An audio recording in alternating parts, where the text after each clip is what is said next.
चंद्राप्रमाणे तेजस्वी दिसणाऱ्या व्यासपीठ, चंद्राप्रमाणे शिक्षाशाळेचे गुरुजन व चांदण्याप्रमाणे चमकणाऱ्या विद्यार्थी मित्रांनो, माझे नाव मनस्वी शीतल कवी सोळंकी. उठा, जागे व्हा आणि जोपर्यंत ध्येय प्राप्त होत नाही तोपर्यंत थांबू नका, असं जगाला मूलमंत्र देणारे व्यक्तिमत्व वगैरे स्वामी विवेकानंद.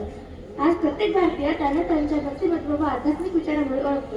आज संपूर्ण विश्व भारतात त्यांना सनातन धर्माच्या प्रचारामुळे विशेष ओळखले जाते. त्यांनी रामकृष्ण मठाची स्थापना केली. आज मी तुम्हाला महान व्यक्तिमत्व असलेल्या स्वामी विवेकानंदाबद्दल बोलणार आहे. त्यांचा जन्म 12 जानेवारी 1863 रोजी कोलकाता येथे झाला.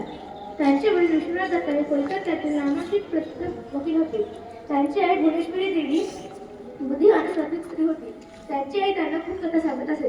रामायण, महाभारत या महापुरातील कथा व पुराणातील कथा त्यांना त्यांच्या आईकडून समजल्या होत्या. त्यांनी इतिहास, विज्ञान, कला, साहित्य, वेद, पुराण, रामायण, महाभारत याचा भरपूर अभ्यास केला. ते फक्त अभ्यासात व वेदांतात हुशार नव्हते, तर खेळ, शारीरिक शिक्षण व व्यायामातही कुशल होते. त्यांचे गुरु श्री रामकृष्ण परमहंस हे होते.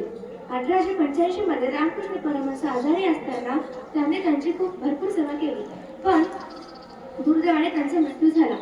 आपल्या पूजनीय गुरुच्या मृत्यूनंतर त्यांनी रामकृष्ण मिशन व रामकृष्ण मठ स्थापन केले. त्यांनी जगात जागोजागी रामकृष्ण मिशनच्या शाखा उघडल्या. हिंदू धर्माच्या तत्वज्ञानाची ओळख करून देणे हे या मिशन मागचे प्रमुख कार्य होते. त्यांनी या मिशनचे रुग्णालय, अनाथ आश्रम, वसतिगृह उभारून समाजसेवेचे अनमोल कार्य हाती घेतले. सुश्य अस्पृश्याच्या दलदलीतून भारतीय लोकांना बाहेर काढले.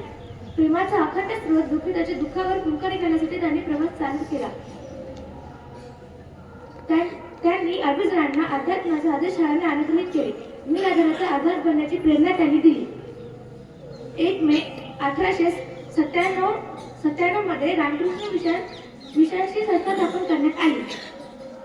ज्ञान, उपासना, सेवा या कार्याला वाहून घेण्याचा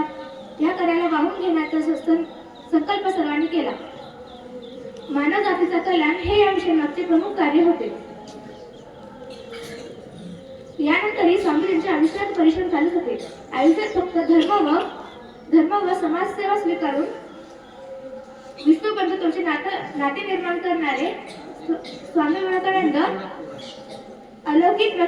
अलौकिक महापुरुष आहेत. एवढं बोलून मी माझे भाषण संपवले. धन्यवाद.